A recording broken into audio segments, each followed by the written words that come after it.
रक्षा अनुसंधान और विकास संगठन डीआरडीओ, जहां भारत के हाइपरसोनिक मिसाइल कार्यक्रम को कई कॉन्फ़िगरेशन में विकसित करने में तेजी से आगे बढ़ रहा है, वहीं भारतीय वायुसेना आईएएफ इस दिशा में एक सतर्क दृष्टिकोण अपना रही है।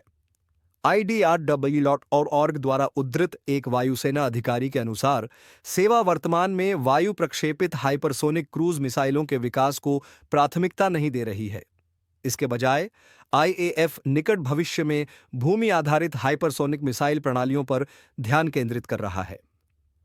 वायु प्रक्षेपित हाइपरसोनिक क्रूज मिसाइलों को विकसित करना तकनीकी रूप से बड़ी चुनौती है, खासकर उनके छोटे और हल्के डिजाइन में। मौजूदा हाइपरसोनिक मिसाइल प्रणालियां आकार और वजन में काफी बड़ी और भारी हैं, जिससे उन्हें वायु प्रक्षेपण प्लेटफॉर्म के लिए अनुकूलित करना कठिन हो जाता है। अधिकारी ने जोर देकर कहा कि परिचालन तैनाती के लिए 1 से 2 टन से कम वजन हासिल करना एक दीर्घकालिक लक्ष्य है। यह चुनौती केवल भारत के लिए नहीं है।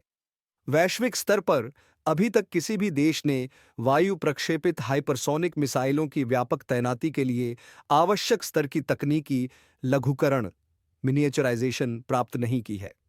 वर्तमान प्रगति की गति को देखते हुए इस स्तर की तकनीकी परिपक्वता प्राप्त करने में 20 साल से अधिक का समय लग सकता है। जबकि आईएएफ सक्रिय रूप से वायु प्रक्षेपित हाइपरसोनिक मिसाइलों को विकसित नहीं कर रहा है, वह तैयार होने पर भूमि आधारित हाइपरसोनिक क्रूज मिसाइल प्रणालियों को शामिल करने के लिए उत्सुक है।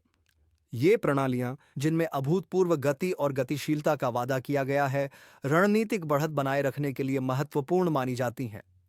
वायु प्रक्षेपण क्षमताओं के लिए आईएएफ रुद्रम तय की जैसे हाइब्रिड समाधानों पर निर्भर है, जो एक हाइब्रिड वायु प्रक्षेपित मिसाइल प्रणाली है और वर्तमान खतरे परिदृश्यों को संबोधित करने में सक्षम है। रुद्रम तैक्की हालांकि पूर्ण विकसित हाइपरसोनिक मिसाइल नहीं है, फिर भी वर्तमान परिचालन आवश्यकताओं को पूरा करने के लिए पर्याप्त क्षमताएं प्रदान करता है। डीआरडीओ द्वारा हाइपरसोनिक तकनीकों पर किया जा रहा कार्य अंततः अधिक उन्नत प्रणालियों, जिनमें वायु प्रक्षेपित संस्करण भी शामिल हैं, के लिए मार्ग प्रशस्त करेगा। हालांकि वर्तमान में ध्यान उत्पादन स्तर की परिपक्वता प्राप्त करने पर केंद्रित है, ताकि भूमि आधारित हाइपरसोनिक प्रणालियों को विकसित किया जा सके।